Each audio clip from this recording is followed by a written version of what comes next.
Está no ar Orelha de Livro, uma produção, editora da Unicamp.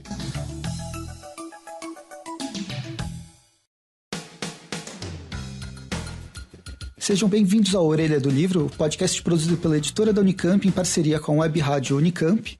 Eu sou o Marcelo Gaudio. E eu sou Beatriz Guimarães. Esse é o primeiro episódio de um programa mensal que quer unir duas coisas, livros e boas conversas. A cada mês nós vamos falar sobre um livro da editora da Unicamp na companhia de um ou mais convidados, que podem ser autores, organizadores do livro ou pesquisadores relacionados ao tema em questão. Além de ser transmitido no programa da Web Rádio, o Orelha de Livro estará disponível para download após cada episódio. E para esse primeiro episódio, a gente escolheu um assunto bastante complexo, mas que afeta todo mundo, que são as mudanças climáticas. O livro de hoje se chama Clima de Tensão e acaba de ser lançado pela editora da Unicamp. Nesse livro a gente tem reunido vários artigos entre 51 autores brasileiros e estrangeiros que fazem parte da rede Ibero-Americana de Pesquisa em Ambiente e Sociedade. E o fio condutor de todos esses trabalhos é a relação entre a sociedade e o ambiente, tendo como foco áreas vulneráveis de países da América Latina, Caribe, Espanha e Portugal. E para falar desse trabalho, a gente está aqui com a professora Lúcia da Costa Ferreira, que é uma das organizadoras do livro. A professora Lúcia é bacharel em Ecologia pela Unesp, mestre em Sociologia pela Unicamp e doutora em Ciências Sociais também pela Unicamp. Seus estudos abordam áreas como conflitos sociais, ação social, conservação da biodiversidade e mudanças climáticas. Atualmente ela é pesquisadora do NEPAM, o Núcleo de Estudos e Pesquisas Ambientais aqui da Unicamp. Olá, professora, muito obrigada por estar com a gente hoje. Eu que agradeço, muito gentil o convite. A senhora tem alguma coisa a acrescentar sobre a sua carreira, sobre as pesquisas que anda fazendo? Eu gostaria de dizer que eu desenvolvo pesquisa e oriento teses, dissertações de mestrado em conflitos sociais, arenas de negociação entre atores sociais, ação humana, biodiversidade e mudanças climáticas. Então, vamos começar. A gente dividiu em vários blocos de perguntas, mas para deixar uma conversa bem fluida para esse tema que é de interesse geral, né, da população. Com certeza. O livro ele vai apresentar diversos estudos indicando essas mudanças climáticas e as graves consequências delas. Mas qual que é o impacto dele na sociedade? Qual o impacto dessas mudanças em grupos específicos? O que você poderia falar um pouco mais sobre isso? Olha, essa é uma pergunta difícil, porque na verdade o que nós estamos fazendo, depois de anos que os cientistas estão estudando modelos para tentar entender como o clima muda, nós estamos tentando entender como a sociedade compreende essas mudanças, se elas de fato acreditam nas mudanças e se elas se propõem a agir para mitigar, para minimizar os impactos das mudanças climáticas na sua vida e na dos outros. Então, essa é uma pergunta difícil, porque eu acho que é todo um planejamento de pesquisa para os próximos anos em que as ciências humanas, as ciências sociais, mais os estudiosos da ação humana de um modo geral, estão preocupados com isso. Não adianta a gente ter avançado tanto em modelos, em ciência dura sobre modelagem, etc., de climatologia, se as pessoas não estão compreendendo como concernidas nessa situação toda que já está mais do que provada que está acontecendo. Em diversos momentos do livro se usa a expressão, o termo dimensões humanas, né, das mudanças climáticas. O que exatamente isso quer dizer? Na verdade, as dimensões humanas são de vários níveis. O primeiro deles é a gente reconhecer que essas mudanças climáticas que acontecem há milhões de anos na Terra, dessa vez, essas mudanças têm a interferência da ação humana. Está mais do que comprovado que o homem tem a sua responsabilidade sobre o recrudescimento dessas mudanças climáticas nesse período que é chamado antropoceno. que é o que nós estamos vivendo agora. Esse é o primeiro nível. Segundo nível é que, da mesma forma como nós somos responsáveis por esse recrudescimento das mudanças climáticas, nós também somos os mais atingidos. E somos aqueles capazes de decidir sobre o que fazer perante um problema que ultrapassa a espécie humana e atinge a todo mundo, todos os seres vivos e ao planeta ao mesmo tempo. A gente tenta pensar a dimensão humana como a responsabilidade dos grupos sociais e humanos perante as mudanças, as ações que nós podemos fazer para mitigar os efeitos do aumento da temperatura na Terra, etc. E terceiro, como nos adaptar a essa nova situação que já está acontecendo. Eu acho que está bastante claro para todo mundo essa situação de que os eventos extremos estão ficando cada vez mais próximos uns dos outros. Essa abordagem multidisciplinar é super importante para você entender essa dimensão do impacto, né? Não adianta ficar apenas preso em cada disciplina, mas ter uma abordagem multidisciplinar. Você poderia falar um pouco sobre esse panorama da pesquisa mundial e como se encaixa o grupo dessa rede ibero-americana que produziu o livro? Uhum. Na verdade, a pesquisa nossa, que é no litoral norte, principalmente do estado de São Paulo, ela foi toda financiada pelo programa Clima, de mudanças climáticas da FAPESP. Então, muito do que há aqui é do grupo que eu coordenava, era um temático, era do grupo que eu coordenava de alunos, professores, doutores, pesquisadores, etc., que atuavam em diversas frentes e diversas dimensões das mudanças climáticas na faixa litorânea. Mas temos grupos, tanto na Espanha, em Portugal, e na América Latina e Caribe, com financiamentos próprios para suas pesquisas em faixas litorâneas. Todos os grupos que participam do livro, eles têm essa característica em comum. Eles estão tendo problemas com a ação humana que provoca alterações nas mudanças climáticas, na biodiversidade, por conta do tipo de desenvolvimento que nós escolhemos, e aí as mudanças climáticas em si. Então, há um interesse muito grande, depois do IPCC e principalmente o quarto relatório, que mostra veementemente a importância da ação humana para o recrudescimento dos eventos extremos que provocam as mudanças climáticas em curto prazo. Na verdade, não é que começou a ter mudança climática agora, mas a coisa é que essas mudanças estão ocorrendo muito aceleradamente por conta da gente ter uma economia de alto carbono, baseada no petróleo, etc. Então eu acho que tem um pool de pesquisas acontecendo no mundo inteiro, e a gente sente no trabalho de campo ali, aquele trabalho humildinho, fazendo entrevista com as pessoas afetadas, concernidas pelas mudanças climáticas, elas se preocupam, elas sabem que isso está acontecendo e elas têm tentado se informar, em primeiro lugar, sobre tudo que há de pesquisa. Elas têm um interesse imenso sobre o que há de pesquisa nessa linha. Então não é só um investimento das universidades, grupos de pesquisa, agências de fomento, mas é da própria população de consumir ciência relacionada a mudanças climáticas. Se me permitem trazer um dado aqui que eu acho que encaixa bastante com a fala da senhora. Segundo as últimas pesquisas de percepção pública da ciência e tecnologia, realizada pelo Centro de Gestão e Estudos Estratégicos, ligado ao Ministério da Ciência, Tecnologia, Inovações e Comunicações, saíram alguns dados interessantes sobre grau de preocupação com a ciência e tecnologia, né?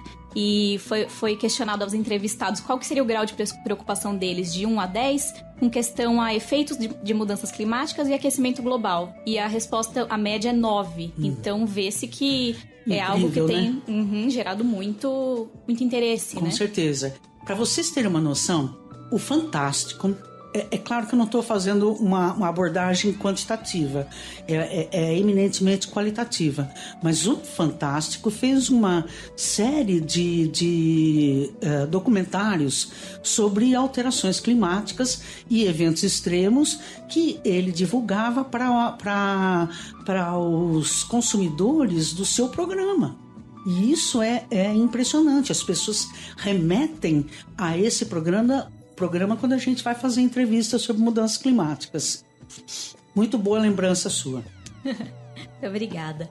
E como que a senhora vê, então, a importância dessa interação entre ciência, tecnologia e sociedade para o impulso para essas pesquisas? É importante que tenha essa relação entre... Não tenha dúvida. Sabe aquele casamento necessário para você institucionalizar uma outra forma de agir sobre si mesmo e agir sobre o ambiente onde nós vivemos, né? Eu acho que é entre ciência, tecnologia e percepção humana.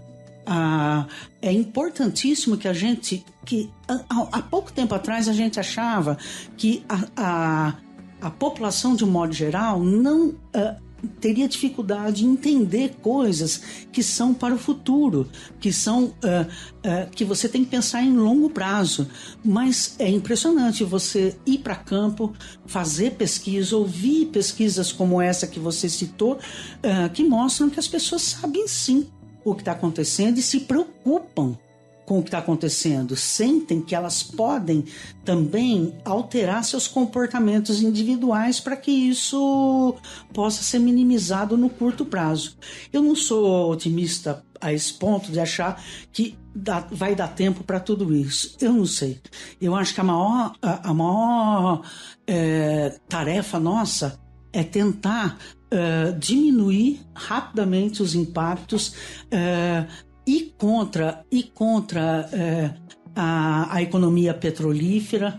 Meus amigos aqui da Unicamp me perdoem, mas a gente tem que encontrar formas alternativas e proteção tecnológica para o uso do carbono e andar muito rápido, porque as coisas estão acontecendo muito rapidamente, assustadoramente rápido. E, bem, dentro dessa linha que a senhora vem falando, deve ser um dos maiores desafios, na verdade, é enfrentar a própria economia, a base da economia ocidental ou mundial atual. E existem pesquisas também que vão contra, que vão tentar fazer dar suporte para que isso continue acontecendo. Como que funciona dentro dessa disputa de pesquisas, desses panoramas onde existe uma parte dos pesquisadores dando suporte para essa indústria e a parte dos pesquisadores que não estão dando suporte porque simplesmente, talvez eu esteja sendo tendencioso, mas estão realmente preocupados com os impactos que estão claros, eles não são locais. Eu já ouvi isso de algumas pessoas falando que não existe impacto climático global, o que existe são impactos climáticos localizados. Só que quando os impactos localizados são vários, eles se tornam globais, né? Exatamente. Geralmente, estudos ecológicos mostram que problemas ambientais não têm endereço certo. O que a China faz nos afeta, o que nós fazemos afeta a América Latina e por aí vai. É um encadeamento de ações que se autopromovem e se autoproduzem.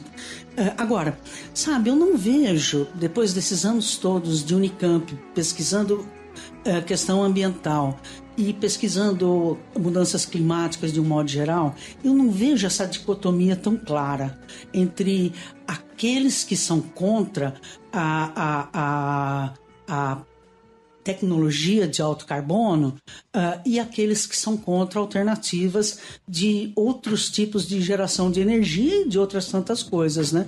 Porque afinal o carbono ele serve para muita coisa. Eu tenho visto uma preocupação generalizada. Eu vou dar um exemplo. O governo Trump saiu da COP, retirou os Estados Unidos da COP. Agora, vocês acreditam que ele retirou o país inteiro? Ele retirou o governo dele. E mesmo assim teve muitas críticas internas à ação intempestiva dele.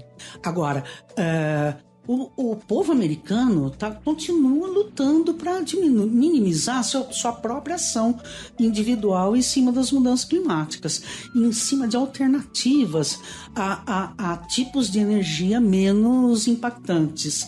Eu vejo os cientistas da área de petróleo e gás procurando alternativas para, de um lado, colocar dinheiro em busca de outras alternativas de pesquisa que tentam minimizar os efeitos da própria atividade. Então, as coisas não são... O mundo, infelizmente, não está dividido assim em caixinhas tão claras. Esse é um lado bom, porque a gente vê muita coisa acontecendo onde você menos espera. A complexidade também das questões é muito maior, né, do que se pode Exatamente. colocar entre... Exatamente. E o próprio pessoal, se a gente for pensar no sul dos Estados Unidos, que eles são petrolíferos mesmo, né, eles também se preocupam com eles, com as gerações futuras. Então a gente está vivendo um turning point, na minha opinião, sobre uma preocupação que passa a ser realmente generalizada. Direcionando um pouco as questões para um outro lado, a gente gostaria de entender um pouco, assim, no livro fala-se muito de regiões costeiras, de áreas protegidas e muito da questão da vulnerabilidade dessas regiões, né? Sim. Como que isso se dá? O que é essa vulnerabilidade? Como que ela é? A vulnerabilidade ela tem sempre que ser vista de uma forma mais complexificada. Por exemplo, a vulnerabilidade ela nunca é só ambiental. Ela também é social. Então, os nossos colegas que trabalharam conosco, principalmente o pessoal do NEPO, Núcleo de Estudos de População, e de Limeira, da Universidade... Como é que chama? FCA? FCA, eles demonstram que os povos, os grupos sociais pauperizados e que por isso moram em áreas mais arriscadas, de risco mesmo, de moradia, habitação, essas pessoas são mais vulneráveis a problemas climáticos ou a problemas ambientais de um modo geral. Então,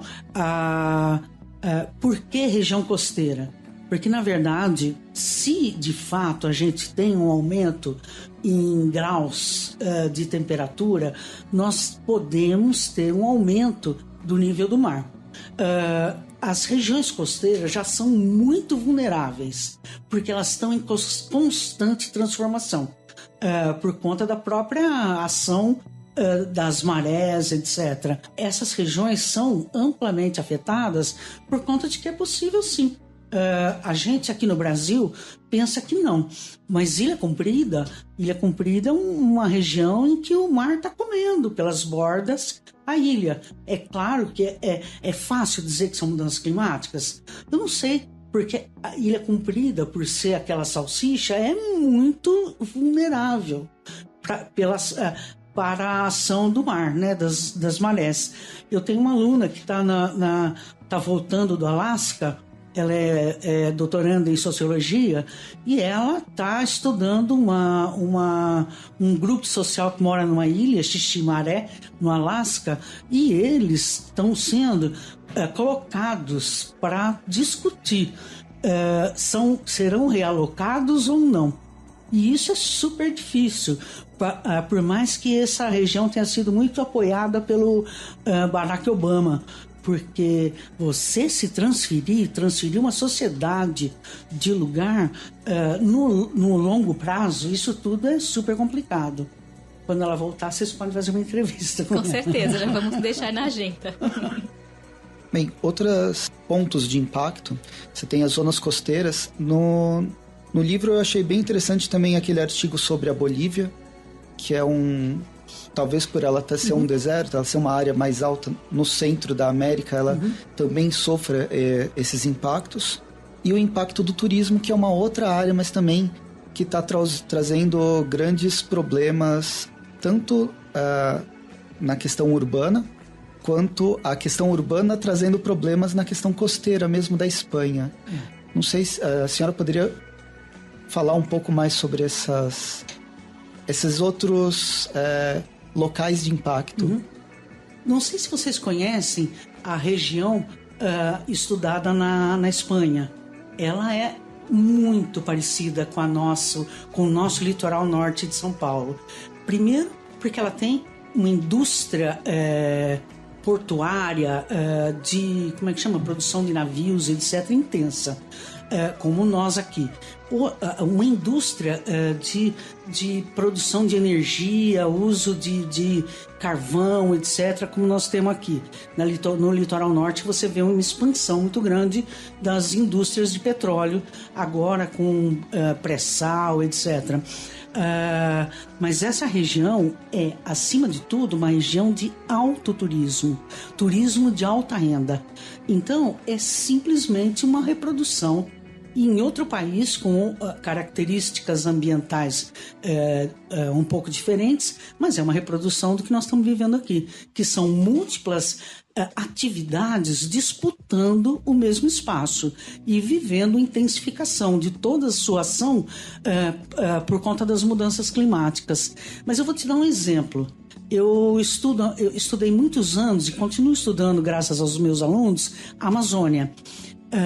E a gente vai para o interior de parques nacionais com populações que eu poderia botar, entre aspas, isoladas, chamá-las de isoladas. Essas populações, elas têm visto a mudança climática e falam, gente, isso só pode ser mudança climática, por dois motivos. Porque elas estão diretamente vinculadas aos rios. E os rios têm sofrido cheias e secas que são assustadoramente diferentes das do passado. Então, velhos pescadores, antigos pescadores têm percebido isso. Outra coisa é que em qualquer lugar do Brasil você assiste Jornal Nacional, Fantástico. Então, eles estão tão integrados nessa discussão e preocupados com ela como nós.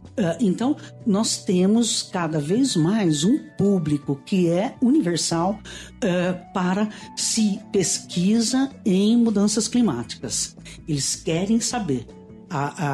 Nós queremos saber, e nós, como a sociedade como um todo, queremos sermos informados sobre o que está acontecendo e o que há de mais novo em ciência e tecnologia no mundo.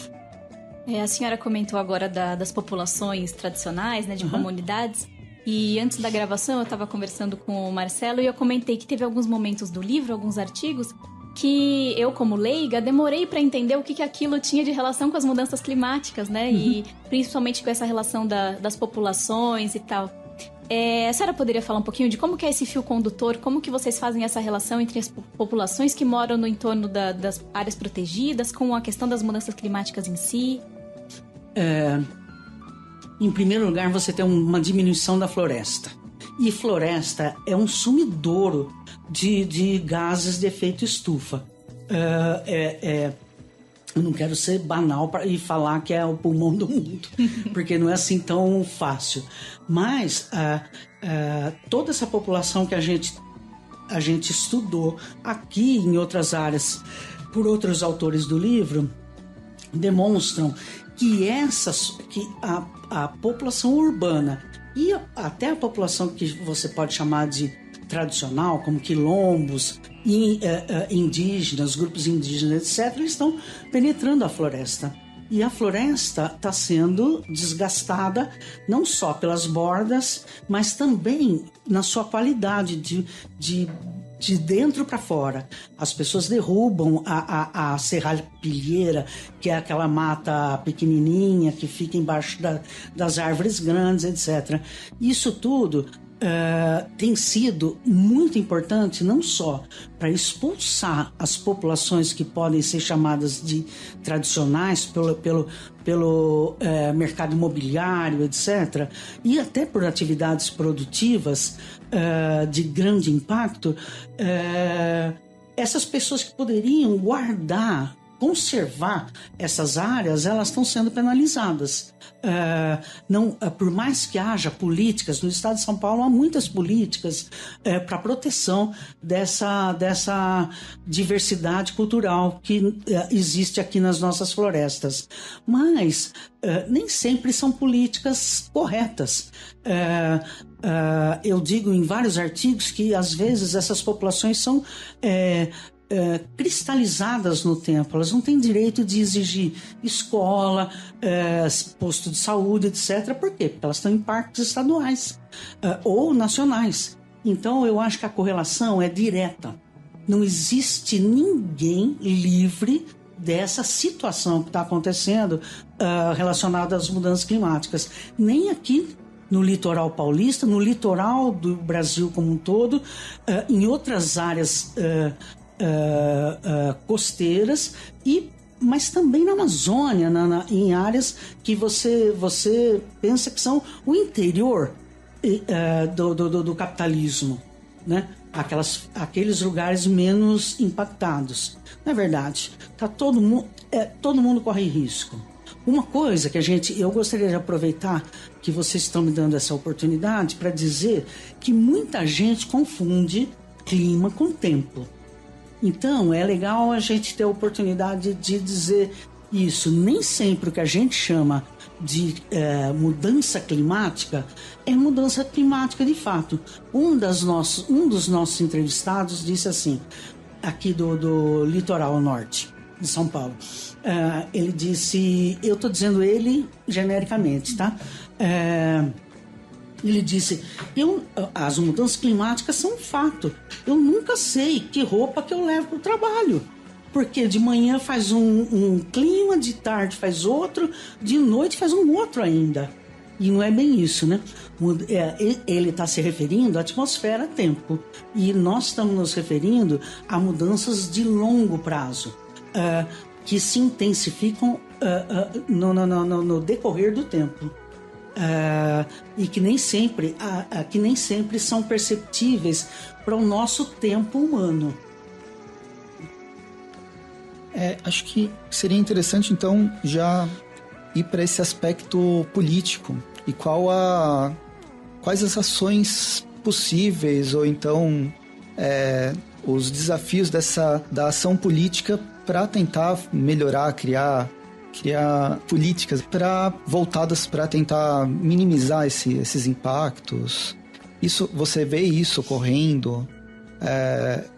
Eu sei que existem vários contra-exemplos. Eu acho que um que eu tive contato aqui em Campinas foi essa tentativa, por causa da expansão urbana, de acabar com a zona rural de um território que é mais de 50% da zona da área territorial de Campinas seria área rural. Claro. E agora, pela expansão, pelos interesses econômicos, eles querem acabar com zoneamento. Com esse zoneamento. O próprio zoneamento econômico transforma rapidamente áreas rurais em áreas urbanas, para aumentar IPTU, tudo isso, né? Uhum. Mas você não falou sem querer políticas de várias vezes. Na verdade, se a gente quer pensar em política para mudanças climáticas, a gente tem que pensar em processo decisório. E processo decisório vai muito além do que governo. Porque também, com esse governo que nós temos aí, quase unanimidade, quase consensual, é muito difícil que você tenha políticas sérias. E quando elas existem, elas são minimizadas por conta do problema político do país como um todo. Da mesma forma que nos Estados Unidos, etc. Agora, o processo decisório vem de cada um de nós. Quando vocês saem de casa e decidem se vocês vão fazer coleta seletiva ou se não vão, se vão perder um tempo com isso é decisão. São vocês agindo racionalmente, nós todos agindo racionalmente para decidir as coisas. Da mesma forma como um pescador do litoral de São Paulo, um pescador em pequena escala, por exemplo, quando ele levanta, ele olha o mar e ele vai decidir se ele vai pescar. Ele não tem certeza se ele vai pescar, porque pelas informações dele, pode ser que não vale a pena botar a canoa no mar, porque como é que chama? Não tem cardume, ou parece que vai chover, parece que vai ventar, então é melhor ir para fazer uma outra atividade para ganhar o seu dia de subsistência. Então vai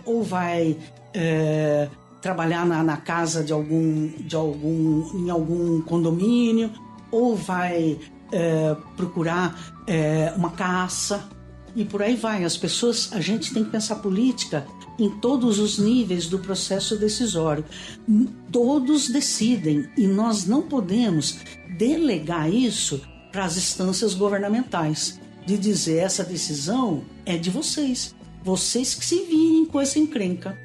Não é isso. Eu acho que a gente, inclusive, tomando decisões individuais ou de pequenos grupos, a gente se empodera para exigir essas mudanças em esferas, em instâncias mais amplas, né, do processo decisório. E falando dessa questão de tomada de decisão, em um dos artigos, eu me lembro que falava um pouco da dificuldade de conseguir fazer com que os cientistas tivessem impacto na tomada de decisão, né, frente aos governos. Uhum. Essa é uma grande dificuldade. O que tem sido feito para poder realmente tornar efetivas essas pesquisas e fazer que elas se tornem atitudes, né? Olha, eu vou dizer uma coisa para você. Tem um lado que eu concordo integralmente com você. A gente teria que ter também cientistas para ajudar a decidir. Agora, seria um erro nosso achar que o peso da opinião do cientista é maior do que outros pesos.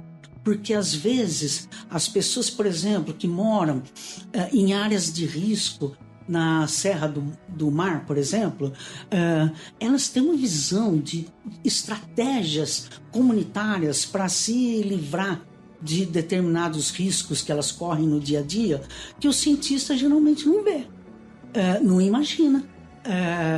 Até essa coisa dos grupos religiosos de acharem que tem a mão de Deus, que os protege em determinadas situações. A gente tem que levar em consideração tudo isso, porque os acontecimentos, eles são de médio e longo prazo. E se você fica exigindo premência, exigindo que as coisas sejam decididas rapidamente, você pode perder grandes aliados, que são pessoas não só que estão envolvidas, mas que têm como deixar as políticas públicas acontecerem ou não. Porque se eles não quiserem, se os grupos atingidos não quiserem, não há política pública boa o suficiente para mudar uma atitude, um comportamento. São muitos conhecimentos envolvidos, muitas visões, né, envolvidas. É um desafio geral das várias esferas, né, da própria sociedade até atingir e em que ponto ela consegue atingir as esferas maiores da esfera política dos governos, que ultimamente eu cheguei a trabalhar com arqueologia e a gente mexe com a parte de licenciamento ambiental. Uhum. E o que a gente vem acompanhando nesses últimos 2 anos é um esgarçamento das leis de licenciamento ambiental para privilegiar grupos econômicos. Perfeito. Mas se a sociedade tiver um certo esclarecimento ou não esclarecimento, mas ela conseguir ter uma ação direta, pode não se compreender impedir. Como vítima, sim, mas se compreender como ator que influencia a própria vida, né? Isso é muito importante que você está falando. Nós temos que lutar para isso, não vitimizar pessoas que estão em áreas de risco ou que estão situadas em regiões com forte influência de mudanças climáticas, eventos extremos. Nós temos que fazê-las se compreenderem como atores que dão rumo para a própria vida. O que pode ser feito nesse sentido, assim, para contribuir para que essas populações se vejam como atores? Existem algumas atitudes que podem ser tomadas para isso? Sim, com certeza. As agências de fomento estão investindo muito em divulgação científica. O que vocês estão fazendo aqui é isso. É divulgação científica. Vocês estão me dando a oportunidade de conversar com um público mais amplo sobre resultados de pesquisas que foram levadas a cabo em vários países da Europa, Brasil, várias regiões do Brasil, inclusive a Amazônia, América Latina, Caribe, etc. Isso é um privilégio para nós, mas também é um privilégio para a população que consome o conhecimento da universidade. Chega de ficar imaginando que a gente vive numa bolha, não é? E que as pessoas não apoiam a universidade. Se as pessoas ouvirem o que a gente faz aqui, vão nos apoiar sim. Vão nos apoiar porque são consumidores ávidos do nosso conhecimento. Só que eles não querem nada de mão única. Que cientistas falem o que eles devem fazer. Eu acho que é a abertura paulatina para o diálogo entre saberes. Na área de preservação e patrimônio que eu cheguei a atuar, é justamente isso. Não adianta você tombar um edifício se aquele edifício não tiver um uso ou não tiver uma participação social, porque senão ele vai ser só esquecido. Exatamente. E a parte ambiental é justamente isso. É a mesma coisa. Bom, para encerrar, gostaria de perguntar para a professora se tem alguma coisa que a gente não perguntou, mas que seria bastante relevante que a população, que o pessoal que está ouvindo soubesse sobre essa questão, alguma coisa a acrescentar? Olha, eu acho que vocês são ótimos. Eu me senti muito bem. Disse um monte, eu acho que por mim eu estou super satisfeita. É claro que ainda há 50 milhões de coisas a serem ditas, inclusive porque eu quero contar para o nosso ouvinte que o livro tem 567 páginas. Então, se eu começasse a entrar em detalhes, nós íamos passar a tarde aqui. Acho que é melhor comprar o livro e dar a sua opinião em retornos para a gente da universidade. E nós aqui com certeza aprendemos demais. Estávamos até comentando anteriormente o tanto que a gente aprendeu com essa leitura e com essas tantas visões que estão... Eu fiquei muito feliz de ver como vocês estavam preparados na leitura do livro. Fiquei muito feliz. Eu que agradeço imensamente. Muito obrigada pela participação. E vamos encerrando por aqui. Agradeço a participação da professora Lúcia. Foi muito bom contar com a sua presença. E para você que está ouvindo, se quiser comprar o livro, é só visitar uma das livrarias da editora da Unicamp. Aqui no campus tem duas, no Instituto de Estudos da Linguagem e na Biblioteca Central. Ou também pelo site da editora, www.editoraUnicamp.com.br.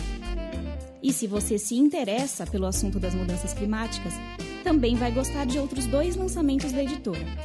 O planejamento da produção de cana-de-açúcar no contexto das mudanças climáticas globais, que é um livro organizado por Jurandir Zulo Júnior, Cláudia Castelhanos Pfeiffer e André Tosi Furtado, e também o Capitalismo e Colapso Ambiental, que é do Luiz Marques.